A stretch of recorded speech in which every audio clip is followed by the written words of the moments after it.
Yo, what is going on, y'all? I'm Cavell Anderson, and we are back with another VeVe and Ecomi video. And this one, we have something big coming from Trevor, man. So Trevor has always been outspoken about VeVe's quality and how nothing in the industry compares to it. But he's going to be explaining here exactly why VeVe has no competitors, and he doesn't even look at the competition in terms of being actual competition. He looks more so towards physical collectibles and stuff like that is what inspires the mindsets that they have when they go about pushing VeVe forward, because they can't look to competition that isn't there. So they look to be better than the real world counterparts. So this is it's insane. It's going to be insane to listen to. Before we jump into it, I do want to shout out everybody on the Patreon and everybody in the private investors group that I created.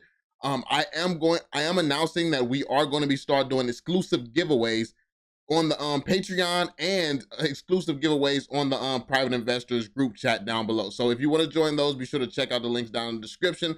I've added some other helpful links as well. And as far as the giveaways go, obviously the giveaways is going to match how many people are actually a part of these groups. So after we reach 100 members is when the giveaways is going to start.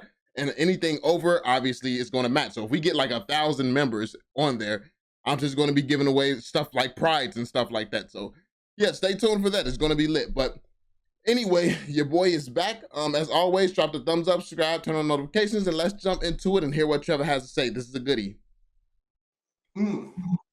I started, before I joined VeVe, I was working at Santa Monica Studio, which is one of the PlayStation game developers. It's one of the largest ones here in LA. They make a game called their big franchise is called God of War. And I was basically recruited from them to come work on VeVe because of my background in doing all this art production work. I think the most interesting thing that happened since I've joined VeVe and watching that team grow is like there was already a good pace of content being put out. And the thing I was most excited and wanted to help push was not only doing more content and having more collectibles released, like going from a drop, trying to hit a drop every week to now where we got drops pretty much every 3 days, like pushing that so that we're putting out more content and the content we're putting out is better. And what's crazy is the drops have matured so far. It's insane if you really just sit here and consider and watch the growth of the project. It was a point in time where just being able to freaking log in on drop day was the biggest goal that all of us in the community had. We wanted to be able to log in and not get lagged out. Like, it literally took 10 to 20 minutes once the drop started for us to get in the app sometimes at the beginning. And then to see the progression, it being super laggy once we were actually in there, it's like, it's always a new problem. Nowadays, it's like, oh, we need, like, stop the bots. Now bots is the next big thing that people are talking about. It's just so many different levels of progression where it's just always going to be something. You can tell that it's always going to be something that people are unhappy about. But that does mean that we're getting progress, because the things that people are unhappy about is constantly changing. So I do love that aspect of this project.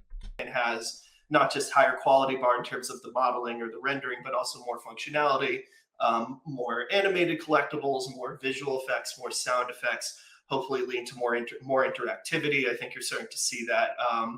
And that's the thing that I want to keep pushing, because like in my mind, the goal is, and I think it's not just my mind, I think it's the whole team. It's like the goal is collectors. And how do you get a collector and maybe who's used to collecting in the physical space to want to jump over and start doing digital collectors as well?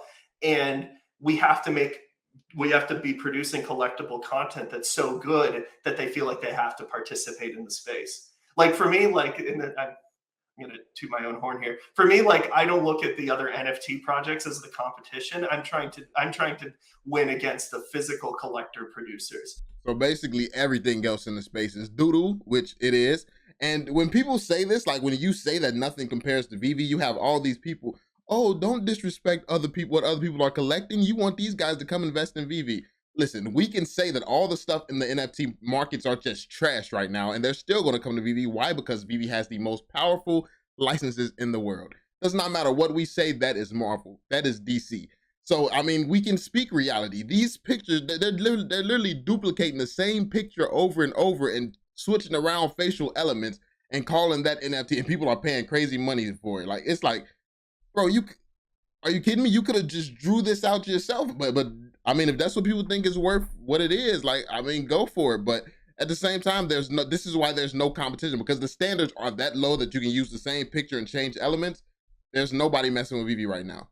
Nobody. And let's continue. I think we like if you're releasing JPEGs, I think we got you beat. Like my goal is to be like, how do we get people who are into physical collecting to be like, oh, that's so cool, I need to get in there and be a part of that. For sure. That's, I never mentioned before, but that's the one thing that I love about VeVe as well. It's not just about the crypto world, the crypto space. You're really including your average person or your collector. You're making it easy for them to log into the app and buy the collectibles. Yeah, which is awesome. Yeah, I also even add to that. It's like for me, like I was not crypto. I was not super involved. I didn't know much about crypto, honestly, before I joined VeVe, and like my background was always in the content side of stuff. Through it, I have learned so much more about crypto and what makes NFTs exciting and the crypto world in general exciting. But it still comes back to me of how do you actually grow crypto or NFTs? And it's not by going back. I don't think it's just by going back to those same people that already get it. It's we have to make it inclusive and inviting and exciting for people who are not involved in it to make them want to make the jump. And I would say, and it goes beyond the content, also goes, I think the community being so inclusive and inviting and exciting to be a part of helps in that. And that's a fact. Like the women of VeVe here, the women of VeVe, they've been able to get a lot of women excited about the project, and you see they're always bringing on different women and new women that we have never seen sometimes, or I've never seen. When I watch their content, it's this community aspect. There's so many different parts of this community. You have different chats. You have a chat that's been going on for like 100+ hours now at this point on Twitter. It's just the community everywhere is absolutely massive, and this is the type of feel that you can't just get anywhere. VeVe is different, man. It's completely different, and then to have this level of license and IP behind you, with the president of Marvel speaking on your behalf and stuff like that, it's ridiculous. That's my big thank you back to you and back to everybody else in the VeVe family. Like that's really helpful, and obviously it pays forward because like more people are engaged drives up the value of everything. But it's also about it's really about building the community and getting people excited about digital collectibles. And I think one of the biggest things that's going to get people excited about digital collectibles is the experience. I think the biggest thing is probably the experience and what's going to be coming in the VeVeverse. That's something that a lot of people sleep on, that aspect. Everybody is so used to the drop mindset, and that's what happens. The community gets used to something and they tunnel vision in on the one thing that they understand and the one thing that they're used to, not understanding what it takes to progress to the next level. Everybody wants to stay at level 1 or wants them to make level 1 fair for everybody or make it the thing is not about making level 1 fair. It's never going to be fair because it doesn't make sense and there's no fair way to do it. The reality is we're going to progress to level 2, 3, 4, and 5, and these levels 2 through 5 is going to be so fun, so different, so inclusive that people don't really even care about level 1 because you'll be able to get it different ways. You'll be able to rent them, you'll be able to go secondary market, you'll be able to, it's going to be so much more added to the experience where you may not even want to even own it. You may just want to be a part of the experience in the VeVeverse. So yeah, it's so much different stuff coming. And I think that's what's going to make physical collectibles different. Yeah, you can go and buy the statue and sit it in your house at home, but is that as fun as going to a whole amusement park or theme park built completely around that statue? No. And this is what VeVe is able to do digitally. You can add a whole theme park based around one collectible. The way you're talking, it sounds like you absolutely love this space. You love your job. Did you find it quite an easy decision to come into this space with VeVe? It was, yeah, it was something. It was like interesting and exciting for me, and it was also the idea of like being able to seeing who the licensors were that they were working with, as well as like seeing the other and then seeing the team that I would both be working with and the team I'd be building, and being in that position to be able to do that. As a point of comparison, when I was like the God of War team that I worked on at that PlayStation studio, I was one of 350 people working on that game. So I have this like teeny tiny little corner that I get to work on. It happened to be the lighting team, which probably explains all my ridiculousness around the lighting on Twitter, but that's like, I was very involved in lighting and effects and stuff like that. But going from that to now being involved like in just like every, like having that kind of that sense of ownership over everything that we're putting out is very exciting and was very attractive to me about the role. And from that, I've since really fallen in love with the content that we're making too. And so Trevor, Kelly, do you have a question? Yeah, just because you mentioned that your target is mostly the like physical collectors. So what do you think is the biggest challenge to reach these kind of collectors? Because like, how do you get to them the idea of digital collectibles? For me, I think there's this perception that the NFT and like the kind of baggage around that is the biggest problem. I don't really think that's the issue. I think that's something that crypto in general has to move through. I think the specific thing we have to do is offer something that feels sufficiently differentiated from like a physical collectible that. And that's huge, what Trevor's saying right now, because I think me and Trevor have always agreed on this aspect. VeVe has to bring something different, offer something that's above its competitors or any future competitors or anything like that. Where we don't really see eye to eye is the way of doing that. So for instance, I think it's valuable to do the same thing that the competitors are doing, except for doing it with all your IP and obviously changing some things around here and there, but your IP is strong enough to do that. Your IP is strong. Like, would you rather play Fortnite or would you rather play on VeVe that has Fortnite-like features, but all these different IP? I mean, it's a no-brainer. I'd rather be on VeVe than Fortnite. But that's just me. So yeah, I mean, there obviously could be like some polls and stuff run to see if a lot of people feel the same way, if a lot of people get it. But I think that's enough. While Trevor, I think he's more so leans toward trying to make this whole new idea that's never been done before, when it's never going to happen. It's never going to happen. The chances of you being the one to make Call of Duty back in the day, the chances of somebody being the one to make Fortnite again, that's not something realistic to even be aiming for. But that's just my thoughts on it. I wouldn't want to leave it up to developers to shape what's going to attract new users. Instead, I would like to leave it up to the community and let everyone's different ideas flourish through a set of tools where we can build the world and we can handle that. People want to make that jump. So that would be, I think, honestly, the animations and the visual effects and the sound effects are the things that really help us do that, because it's something you just can't get in a real world collectible. Like we have to offer something better than tangible, like something you can hold. And that's what we're trying to build. And we're trying to build something that can, we obviously can't put it in your hands where you can physically touch it, but we can do other stuff that's interactive and exciting and shareable, that can add value in other ways. And then of course there's also the brands, the licenses we work with that I think get people excited, and seeing those brands involved in that space, I think really helps get more people excited about the space, because it's just, if Marvel likes this and is excited about this and would make sense, I can be excited about it too, as an example.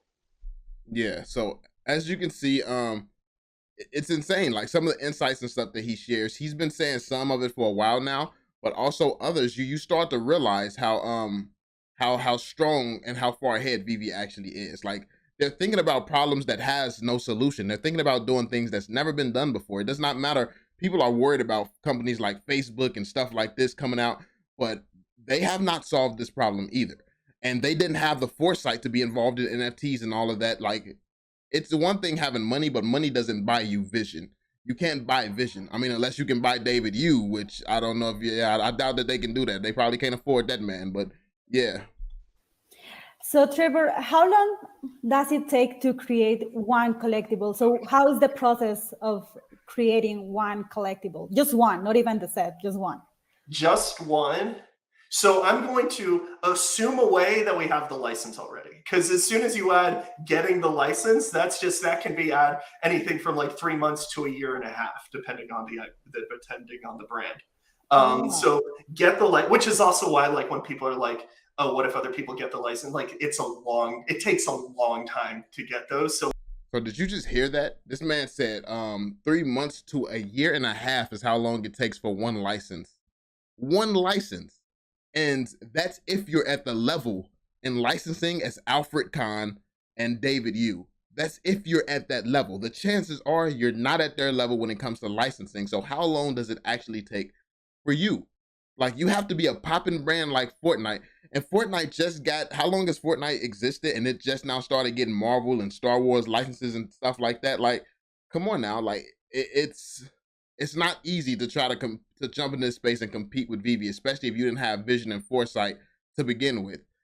So yeah, man, it's important to understand why VeVe has no competition. People think that it's just as easy as, oh, this person is going to come up with licenses and things like that. Like, no, it's not at all. It's not as simple as people try to make it out to be. They make it seem like, someone else has a license. VeVe's on a time crunch now. No, VeVe has a 4-year head start. Good luck if you're trying to compete with VeVe. Attending on the brand. So get the which is also why, like, when people are like, oh, what if other people get the license? Like, it takes a long time to get those. So like VeVe's in a really good spot around that. But besides from that, assuming we have the license, the process of going from this is what we're going to build to this is the final thing and putting it out there.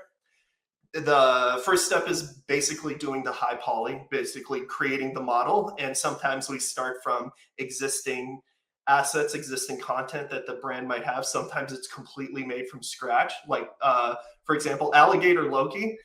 You've probably seen him in you saw him in the TV show. That model, Disney didn't actually have that. I say Marvel, that's part of that. They didn't have that asset. So we had to create the alligator from scratch. So that takes weeks of modeling to do. And then you have to turn it from that high poly sculpt into something that you can put on the screen, because millions of polygons is just not going to render on phones. So that's not something that Marvel had. So this is interesting because we're seeing this a lot on VeVe. We're seeing things that does not even actually exist in physical form, but VeVe comes and they create this and they bring it to life.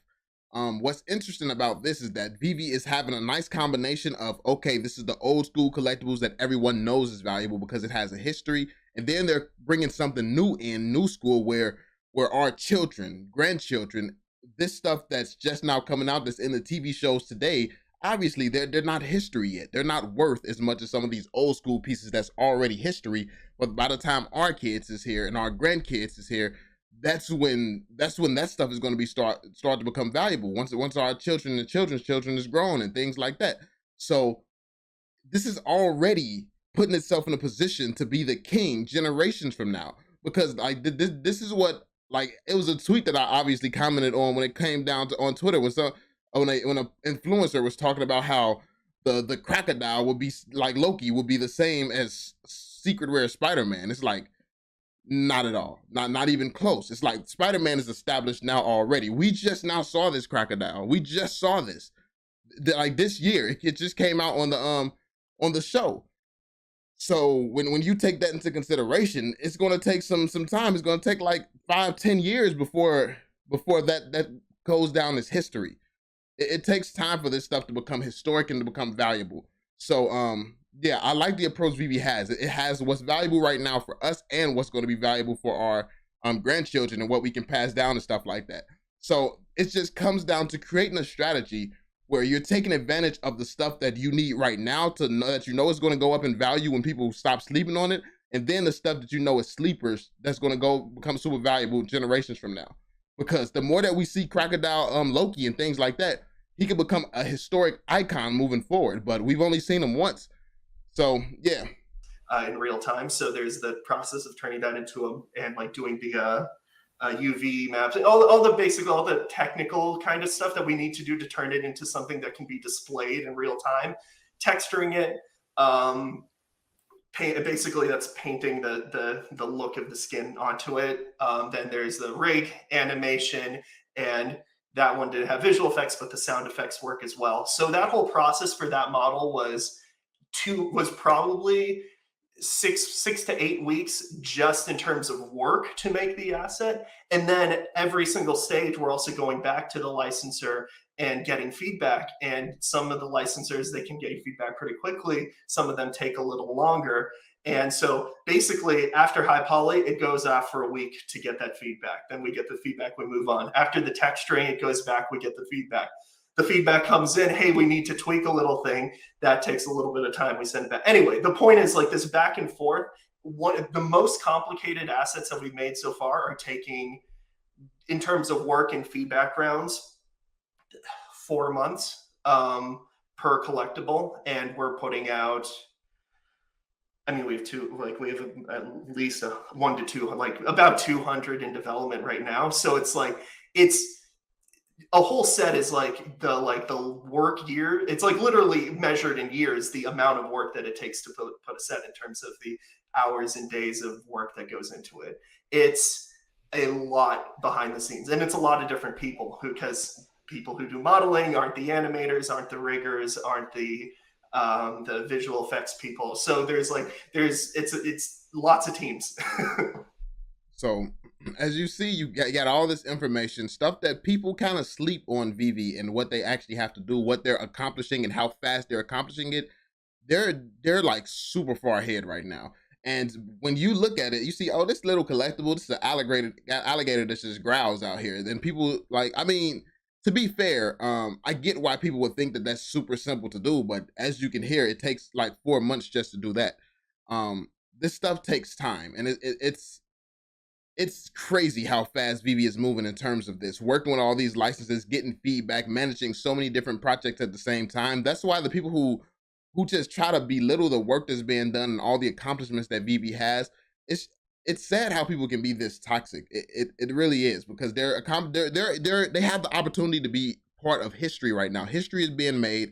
A lot of us are investing in it, benefiting from it, positioning ourselves so we can take advantage of this opportunity that's only going to come once in a lifetime, and you don't know when something like this will ever come again. And then you have people who just run around all day upset, sad, angry, and I just feel bad for those people, not really just appreciating where you are, but I guess it's just human nature in a sense sometimes, man. But yeah, let me know what you all think in the comment section down below. Anyway, this was just amazing. A lot of information, a lot of game spit here. Let me know your thoughts. As always, be sure to drop that thumbs up, subscribe, turn on notifications so you stay updated with everything going on. And yeah, I will catch you all in the next one, homies. Peace out, y'all.